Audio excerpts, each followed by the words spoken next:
भर्ती घोटाले को लेकर एनएसयूआई ने भोपाल में जोरदार प्रदर्शन किया। प्रदर्शनकारियों ने पीसीसी कार्यालय के बाहर नारेबाजी की और छात्रों के भविष्य से खिलवाड़ के आरोप लगाए। इस प्रदर्शन में एनएसयूआई के कार्यकर्ताओं ने भाग लिया और उन्होंने सरकार के खिलाफ जमकर नारेबाजी की। प्रदर्शनकारियों ने आरोप लगाया कि सरकार छात्रों के भविष्य के साथ खिलवाड़ कर रही है और भर्ती घोटाले में शामिल है।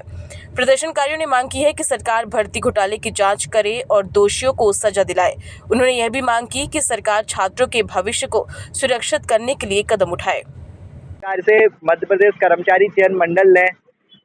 मध्य प्रदेश एसआई का जो नोटिफिकेशन 8 सालों के बाद जारी किया, उस परीक्षा को के सुचारू संचालन के लिए जिस निजी कंपनी को ठेका दिया है, एपटेक लिमिटेड नामक वो कंपनी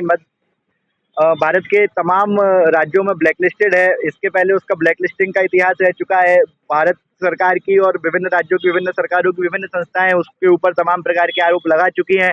जो कि इस तरीके के आरोपों से, चाहे वो पेपर लीक कराना हो, डेटा लीक कराना हो, सेंटर लूज कराना हो, जिससे इस प्रकार के आरोप अमूमन तौर पर लगते आए हैं, ऐसी कंपनी को अब मध्य प्रदेश एसआई की भर्ती जो कि इतने साल बाद निकली, में 400-500 पद आपने सूबेदार और सब इंस्पेक्टर के उसमें निकाले हैं, उसमें भी इसी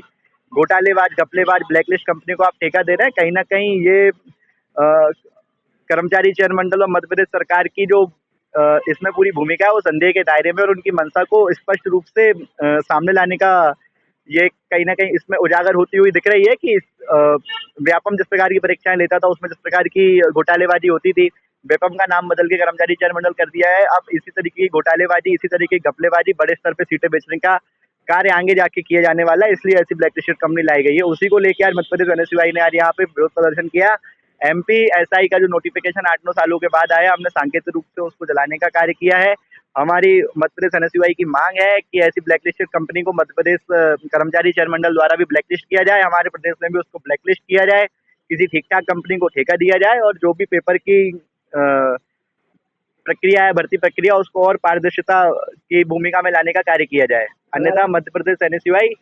इसमें मध्य प्रदेश के हर जिले में प्रदर्शन करेगी, और अगर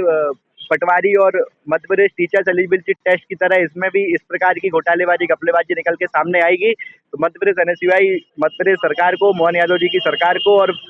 कर्मचारी चयन मंडल को ये चेतावनी देती है कि अगर मध्य प्रदेश एसआई की जो भर्ती की प्रक्रिया है उसमें अगर घोटालेबाजी, घपलेबाजी निकल के आती है तो हम कहीं ना कहीं कर्मचारी चयन मंडल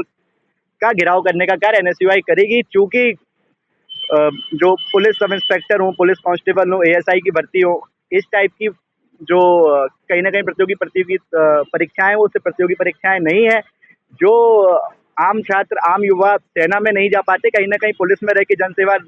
देश सेवा, राष्ट्र सेवा करने का कार्य करते हैं, और उसमें अगर इस प्रकार की घपलेबाजी होगी तो मध्य प्रदेश एनएसयूआई चेतावनी देती है कि इसको लेकर उग्र आंदोलन करेगी, मध्य प्रदेश के सभी जिलों में आंदोलन करेगी और आवश्यकता पड़ने पर कर्मचारी चयन मंडल का घेराव करेगी।